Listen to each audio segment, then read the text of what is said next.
사람마다 하나님을 사랑하고 하나님께 접근하는 방법이 다릅니다. 똑같지를 않습니다. 그래서 적어도 우리 믿는 사람들은 다른 사람의 은사와 다른 사람의 귀한 모습들을 인정하고 칭찬하고 손잡아주고 격려할 수 있는 통큰 믿음이 필요합니다. 그래서 하나님의 교회에서는 설교를 한 사람이 하지 않고 유명한 총장님도 모시고 유명한 교수님도 모시고 아주 훌륭하고 뛰어난 유명한 부흥 강사들도 모시고 하면서 사랑하는 성도들이 골고루 넉넉하게 하나님을 체험하고 신앙이 자랄 수 있도록 도와주고 배려를 합니다. 오늘 이 시간도 저희들은 예배를 드리면서 특별히 이 시간에는 설교를 듣는 시간입니다. 설교는 들으라고 하는 겁니다. 그런데 그렇지 않습니다. 설교는 감동받으라고 하는 겁니다. 그러나 꼭 그렇지 않습니다. 설교는 아멘이 필요합니다. 그러나 꼭 그렇지 않습니다. 그러면 설교는 왜 들어야 합니까? 설교는 변화되라고 달라지라고 하는 것이고 설교를 경청하는 사람들은 변화되기 위해서 몸부림치고 달라지기 위해서 애쓰는 영적인 거룩한 애씀이 나타나야 됩니다. 설교는 왜 듣는가? 실천하기 위해서 듣는 것이고 설교는 행동하기 위해서 듣는 거예요. 달라지기 위해서 변화되기 위해서 듣는 겁니다. 설교는 복을 받기 위해 듣는 것이고 설교는 천국을 소유하고 천국을 맛보기 위해서 듣는 것입니다. 설교는 구원받으라고 하는 것이고 설교를 듣는 것은 구원을 받기 위해서 오늘도 내일도 계속적으로 구원받기 위해서 설교를 듣는 것입니다. 그렇다면 하나님 말씀 앞에서 예배를 드릴 때 우리들은 나는 정말로 하나님의 말씀 앞에서 말씀을 풀어주는 설교 앞에서 나는 바르게 반응을 하고 있는가를 돌아보지 않는다면 우리는 시간 낭비하고 우리는 게으름과 나태함 그리고 교만 속에서 잠들고 병들어 갈 수밖에 없다는 것이죠. 오늘 젊은 나이에 남편 선지자 생도였던 그 남편을 잃어버리고 두 아들과 남겨진 젊은 여인, 그들은 엄청난 위기 앞에 놓였습니다. 남편도 세상을 떠나고 또 물질적으로 고통을 당하면서 엄청난 빚 앞에 놓이게 된 거죠. 그 빚 때문에 두 아이를 다른 사람에게 종으로 줄 수밖에 없는 그런 엄청난 위기였습니다. 그 위기 앞에서 이 여인은 하나님을 찾습니다. 하나님의 사람 엘리사 앞에 모습을 드러냅니다. 그리고 하나님 앞에 기도하고 엘리사 앞에 자기 마음의 소원들을, 자기의 아픔을, 자기의 슬픔을 그대로 고백하고 표현하게 됩니다. 그래서 밖으로 나가서 그릇을 빌려오라고 하죠. 오늘 마지막 말씀입니다. 큰 위기 앞에 큰 은혜가 임한 것을 보게 됩니다. 마지막 말씀은 그것입니다. 그릇에 다 찬지라 순종의 결과 긍휼의 대가입니다. 순종하는 것 자체도 큰 은혜가 되고 큰 구원이 되고 큰 기적이라고 성경은 보여줍니다. 그러므로 그 순종에서 엘리사의 말씀에 순종하여 문을 닫은 것도 또 기름을 부은 것도 순종이라고 말씀합니다. 5절 말씀에 여인이 물러가서 그의 두 아들과 함께 문을 닫은 후에 그들은 그릇을 그에게로 가져오고 그녀는 부었더니라고 성경은 기록합니다. 오늘 본문 말씀은 어머니와 아들들의 믿음에 대한 순종에 대한 행위를 부각시키고 있습니다. 순종하면 뭐를 체험한다? 구원을 체험한다. 믿음을 사용하게 되면 놀라운 구원을 체험한다는 것을 보여줍니다. 그리고 니은 기름이 곧 그쳤더라. 6절 말씀에 그릇에 다 찬지라. 여인이 아들에게 이르되 또 그릇을 내게로 가져오라니 아들이 이르되 다른 그릇이 없나이다 하니 기름이 곧 그쳤더라. 그렇게 말씀을 하고 있습니다. 모든 그릇이 다 찬 후에야 비로소 기름이 나오질 않았습니다. 우리가 충분하게 넉넉히 추론할 수 있는 부분이 그겁니다. 만약에 그 여인이 그릇을 한 개만 빌렸다고 하면은 기름이 한 그릇에만 채워졌을 겁니다. 10개의 그릇을 순종하여 빌렸다고 하면은 10개의 그릇에 다 채워졌을 겁니다. 만약에 그 여인이 100개의 그릇을 빌려왔다고 하면은 100개의 그릇에 기름을 채웠을 겁니다. 그러니까 빌려온 그릇의 수량대로 빌려온 그릇의 수량만큼 기름이 공급되었다는 겁니다. 맞습니다. 은혜를 받을 준비를 잘하면 잘할수록 주시는 은혜를 잘 받을 수가 있습니다. 오늘 이 시간도 우리는 거룩한 시험을 받고 있는 겁니다. 테스트를 하고 있는 겁니다. 어떤 테스트냐? 내가 이 시간에도 하나님을 담는 데 있어서, 하나님의 은혜를 담는 데 있어서, 하나님의 말씀을 담는 데 있어서 내 마음의 그릇을 어떻게 할 것인가? 아주 중요한 테스트를 하고 있는 것입니다.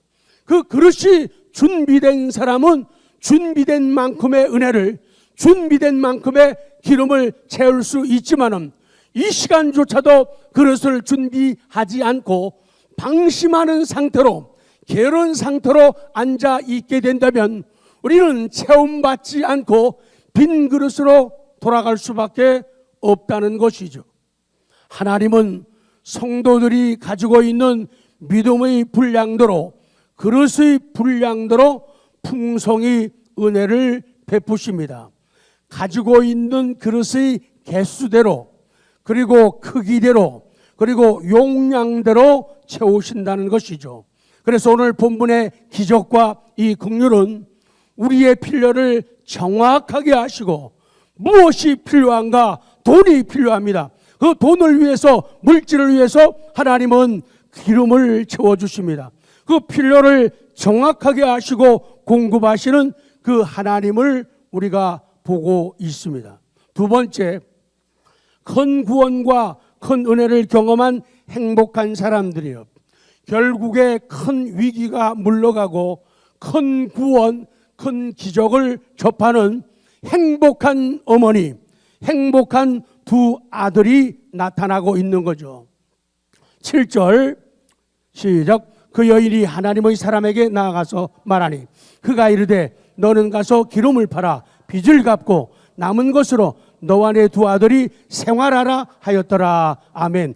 그 여인이 하나님의 사람에게 나아가서 말했다. told. 자기의 되어진 일들을 가서 told 했어요. 그것을 알렸고 그것을 말했다는 거예요. 어떤 사람이 성공적인 사람이고 어떤 사람이 행복한 사람이냐? 말할 수 있는 대상이 있어야 돼요. 누구요?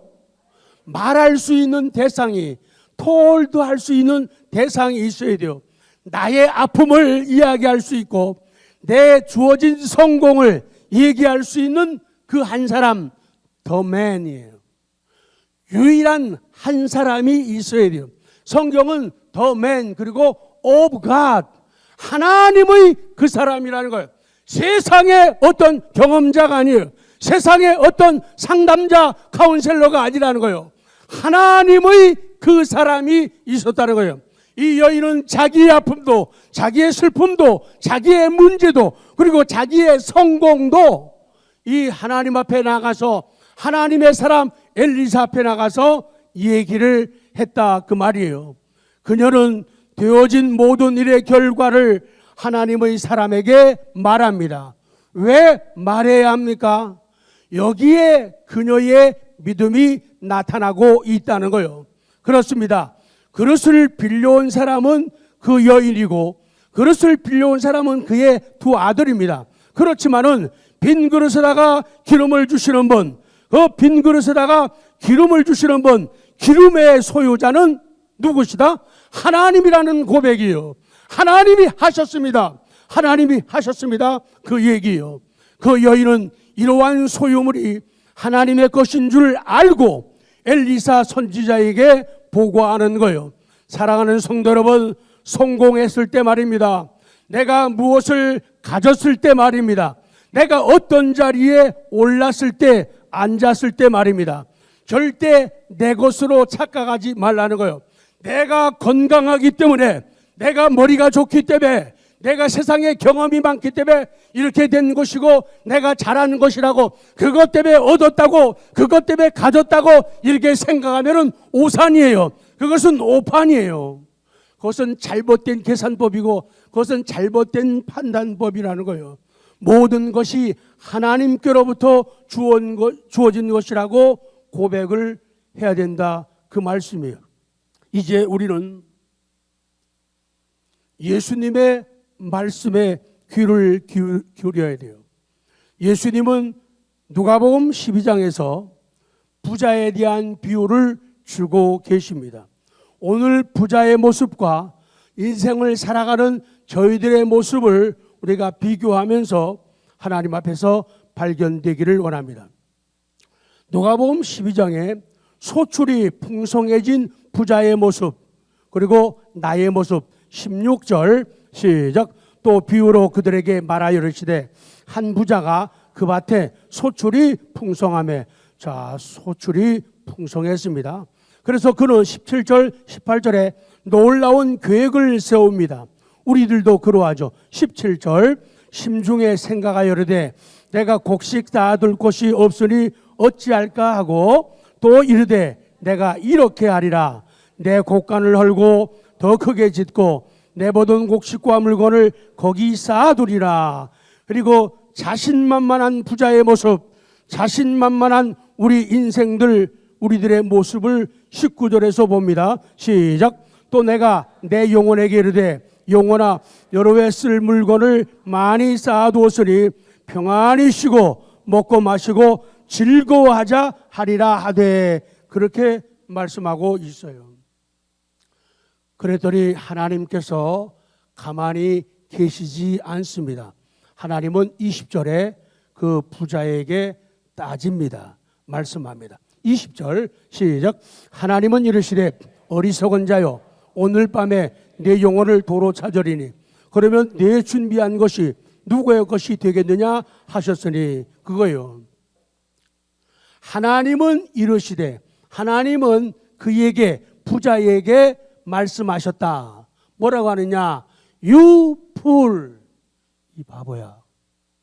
아, 참 이상해요. 이 부자는 놀라운 머리를 가지고 있어요. 놀라운 경영 마인드를 가지고 있어요. 놀라운 경영법을 가지고 있어요. 어떻게 하면은 더 많이 가지고 많은 것을 소유하고 누릴 수 있는가, 정확한 인지력을 가지고 있는 사람이에요. 그런데 하나님은 아니라는 거죠. 하나님은 말씀하시기를 You fool, 이 바보야.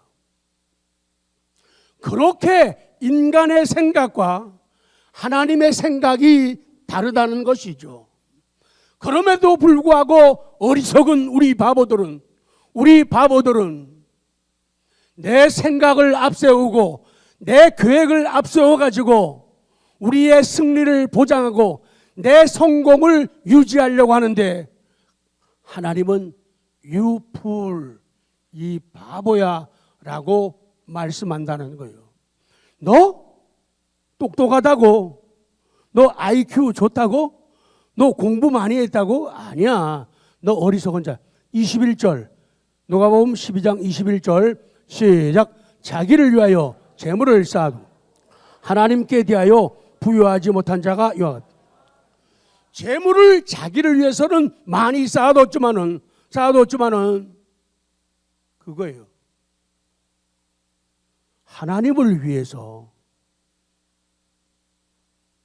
하나님을 위해서는 아니라는 거예요. 하나님께 대하여 부유하지 못한 자가 어리석은 자. 이 바보야. You fool.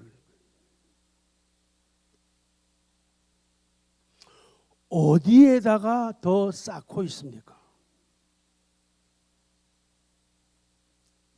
자, 이제 다시 본문으로 돌아옵니다. 하나님께서는 성령의 영감으로 하나님의 사람 엘리사에게 말씀합니다. 그리고 엘리사는 그 말씀 따라서 감동 따라 그 여인에게 명령합니다. 기름을 팔아라. 빚을 갚아라. 그리고 생활하라. 7절 말씀이죠. 너는 가서 기름을 팔아 빚을 갚고 남은 것으로 너와 네 두 아들이 생활하라.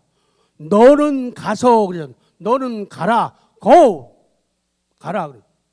그 다음에 하나님의 명령은 기름을 팔아라.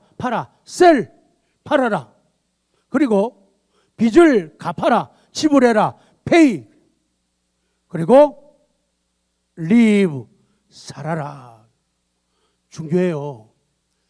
가서 살아라는데 그거 그대로 기름 팔아가지고 남은 거 그대로 다 가지고 행복하게 살아라 그 얘기가 아니에요. 뭐를 갚고? 빚을 갚고요. 빚을 갚고 네 두 아들과 함께 가서 행복하고 멋지게 아름답게 신나게 복되게 살라는 거예요. 우리 신앙생활도 그렇다는 거예요. 언제나 이제 후반에 말씀하지만은 우리는 복음의 빚, 신앙의 빚 이거 잊으면 안 돼요. 복음의 빚, 신앙의 빚은요 꼭 갚아야 돼요. 갚지 않고 묻어버리고 덮어버리고 지워버리고 살면은 돼요, 안 돼요? 안 돼요. 빚을 갚고 생활하라, 살아라, live 그러는 거예요.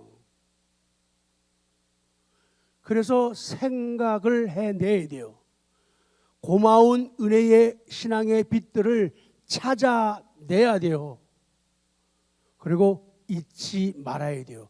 그리고 갚아야 돼요. 사랑의 빚, 은혜의 빚, 신앙의 빚을 왼수로 갚으면 안 됩니다. 그거는 비극의 시작이고 아픔의 출발점이 된다는 거예요. 이거 하나님의 말씀이에요. 이거 성경 말씀이에요. 이거는 주의 종 엘리사가 전하는 말씀이에요. 우리도 빚 갚으며 살아야 됩니다. 하나님과 사람에게 진 빚이 신앙에 신세진 것 너무 많아요. 그거 잊지 말고 빚을 갚고 생활하라는 거예요. 빚을 갚으라는 거예요. 세워보라는 거예요. 돌아보라는 거예요. 확인하라는 거예요. 세 번째, 정말 우리는 큰 구원, 큰 은혜를 경험하기를 원하는가? 그런 거룩한 도전이에요. 정말 우리는 문제가 너무 많아요. 정말 우리는 눈만 뜨면은 사건이 얼마나 많은지 몰라요. 그런데 그 정도면은 이 정도면 잘하는 것 같고 잘할 줄 알았는데 할 수 있는 게 아무것도 없더란 얘기예요. 내 힘으로 해결하고 내 힘으로 풀어가고 그럴 게 아무것도 없더라는 거예요. 살면 살수록 하나님 앞에 앉으면 앉을수록 성경을 열면 열수록 찬송하기 위해서 입을 벌리면 벌릴수록 내가 얼마나 작은지, 얼마나 초라한 존재인지 갈수록 더 커지게 되더라는 얘기예요. 그럼에도 불구하고 하나님은 우리에게 소망과 용기를 주셔요. 큰 위기 있냐? 큰 아픔이 있어? 큰 답답함이 있니? 내가 긍휼을 베풀고 너에게 큰 구원을 주고 큰 은혜를 경험하게 해줄게. 그래서 오늘 성경은 이 여인이 어려움 앞에서 하나님 앞에 나온 것처럼, 엘리사 앞에 나온 것처럼, 그리고 기도한 것처럼, 소원을 얘기한 것처럼 소원을 이야기하는 정직한 우리의 믿음 되기를 소원합니다.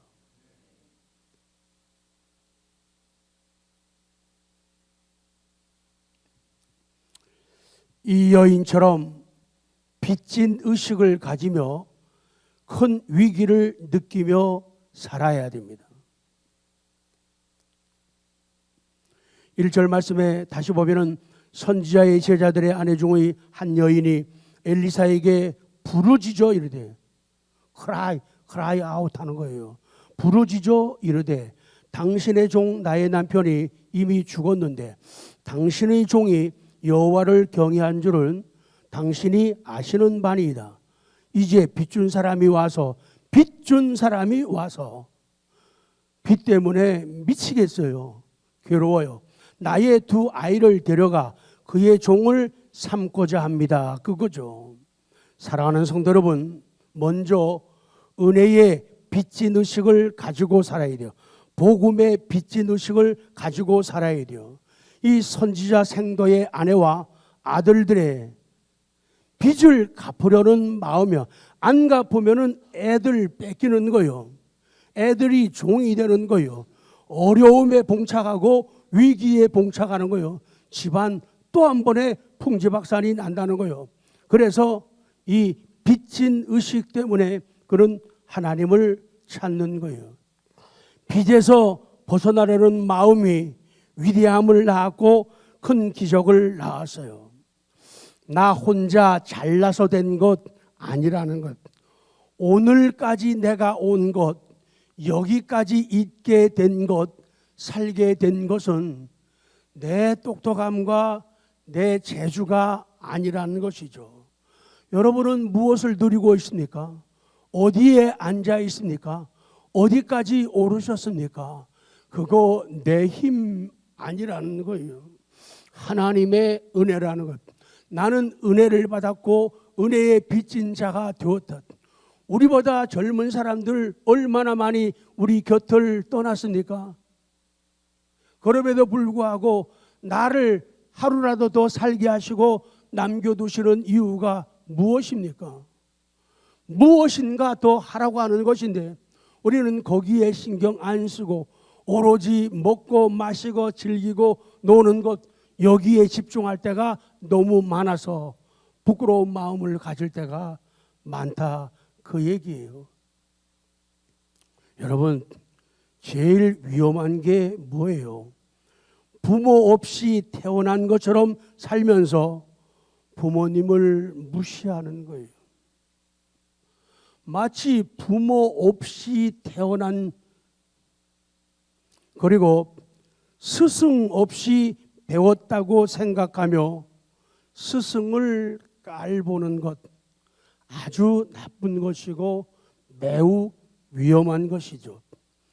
하나님을 체험하는 예배 없이도 잘 될 수 있다는 생각, 예배 시간마다 은혜를 구해야 돼요. 하나님이 내 열려진 영적인 눈으로, 영안으로 하나님이 보여야 돼요. 영적인 귀가 열려서 하나님의 음성이 들려야 돼요. 그 사랑이 내 영혼에 부딪혀 와야 돼요. 그 예배 드릴 때 감사 감격으로 예배를 드려야 되는데 그런 것 없이도 나는 안전해, 내 하는 거 뭐든지 잘 되고 있어, 나 복 받은 사람이야, 이런 생각이 우리를 잠들게 하고 병들게 만든다는 것. 예배에 왔다는 것, 주일날 결석 안 해야 돼요. 근데 안 했다는 거 이 자체가 자랑이 되고 업적이 되고 이게 계급장이 된단 말이죠. 그러면 안 된다. 예배 때마다 나는 하나님을 만나는가, 음성을 듣는가, 그리고 그 사랑에 대해서 나는 거룩한 반응을 보이는가. 오늘도 예배 정말 잘 드려서 좋으신 하나님, 고마우신 하나님, 이렇게 하고 식당으로 내려갈 수 있는가, 그 얘기란 말이죠. 근데 그게 간과될 때가 너무 많아서 가슴을 치게 만들고 내가 나를 때릴 수밖에 없다, 그 말씀이에요.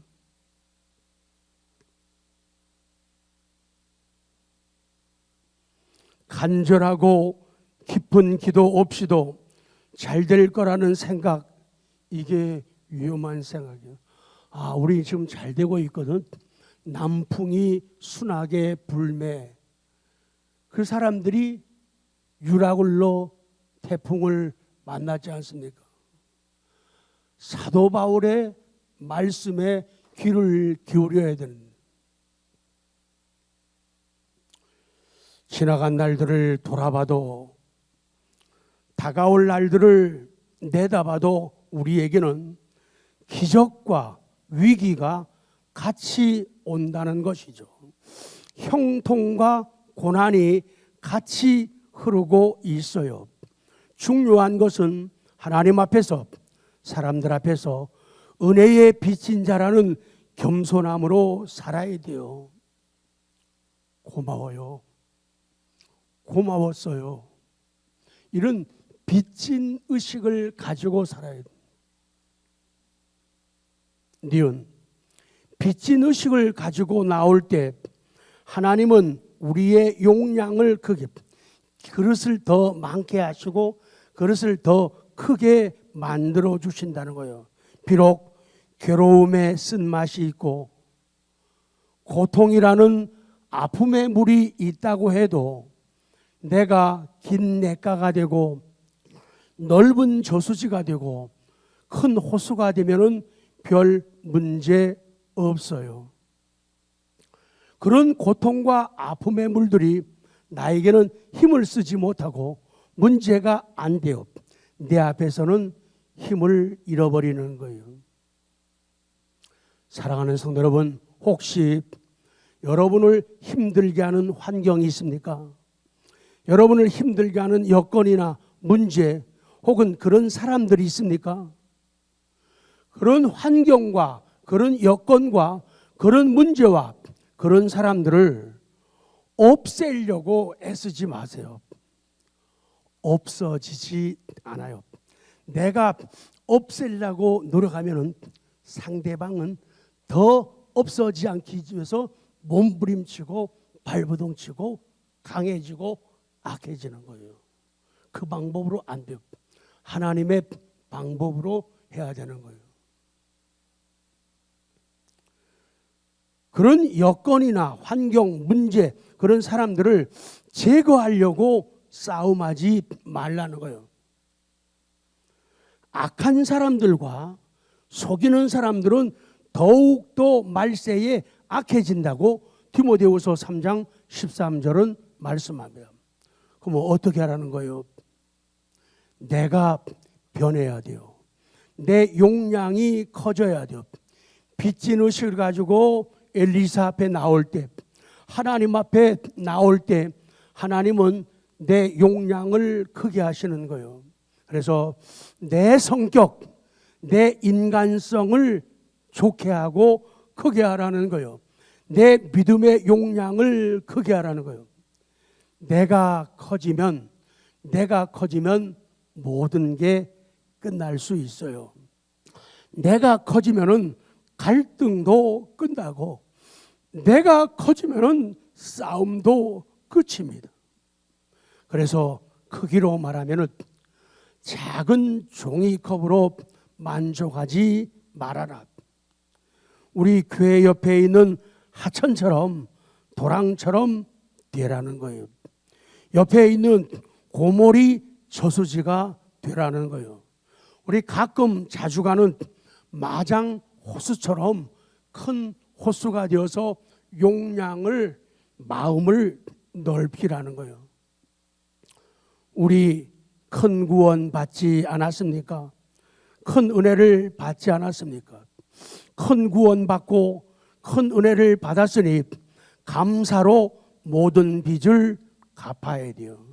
아까 말씀한 7절, 그 남은 것으로 생활하라는 거예요. 빚 갚으라는 거예요. 빚 안 갚으면 안 돼요. 빚 갚고 남은 것으로 생활하라, 그 말씀이에요. 복음의 빚 찾아보고 믿음의 신세 증거 찾아보고 기억하라는 거예요. 우리는요, 하나님 말씀 앞에서 누가 복음을 전하더라도 받아들이고 아멘 해야 돼요. 근데 요새 현대인들은 너무도 자주, 너무도 많이 내 마음에 드는 사람, 나하고 코드가 맞는 사람이 설교하면은 아멘 그래요. 더 신나는 사람들은 아멘 아멘 그래요. 더 못 부리는 사람들은 아멘 아멘 아멘 이리 막 세 번 해요. 자기하고 코드 맞으면. 근데 자기하고 코드 안 맞는 사람이 설교하게 되면은 입 싹 닦아요. 내가 왜 당신의 설교에 힘을 더하려고 내가 왜 아멘하냐고. 절대로 아멘할 수 없지.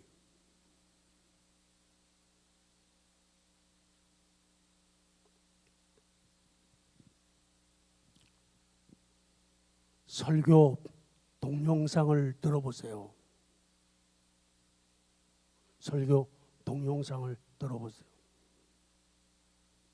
사람들이 얼마나 편파적으로 성경을 보고 설교를 듣고 있는가. 그것은 나쁜 모습이고 위험한 모습이다.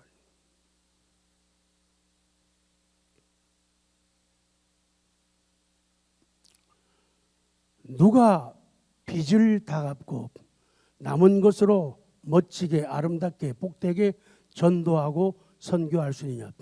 은혜의 빚진 자. 고린도서 15장 10절 하나님의 말씀입니다. 시작.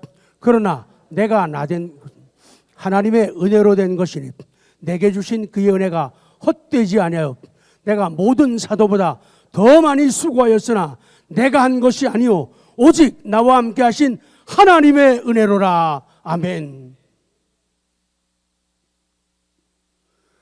은혜의 빚진 자가 복음을 전파하는 거예요. 11절이요. 11절 시작. 그러므로 나나 그들이나 이같이 전파하며 너희도 이같이 믿었. 그거예요. 사도 바울이 말하는 것. 나도 복음을 전파하고 다른 사도들, 다른 주의 종들도 복음을 전파하거든. 우리들이 복음을 전해서 그게 누가 있냐? 은혜의 빚진 자들 우리들이 전했거든.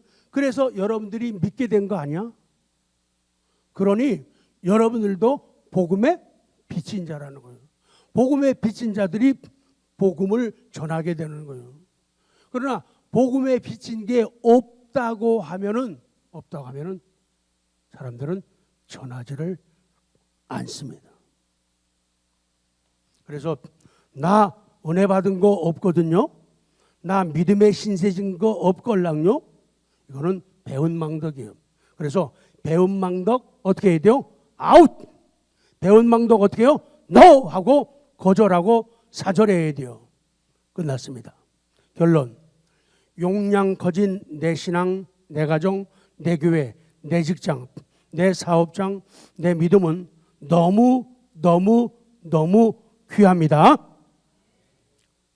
나 작은 종이컵 아니거든. 이거 하고 끝낼게요. 옆에 분들에게 시작. 나 작은 종이컵 아니거든. 난 대용량의 원로 목사다. 난 대용량의 대한빛전원교회 담임 목사다. 나는 한빛의 대용량 전도사, 대용량 장로, 대용량 안수집사, 대용량 권사, 대용량 집사, 대용량 성도, 대용량 구역장, 대용량 선교회, 대용량 헤븐스 듀 선교회 걸랑. 사랑하는 성도 여러분, 벌써 2024년 11월 마지막 주일, 올해도 12월 달력 한 장 뜯으면 또 끝이 납니다. 그 한 달 동안에 많은 변화들이 일어날 수 있죠. 우리 인생 길지 않습니다. 내 인생 짧습니다. 그러니 통 큰 인생 살다 가야 되지 않겠습니까?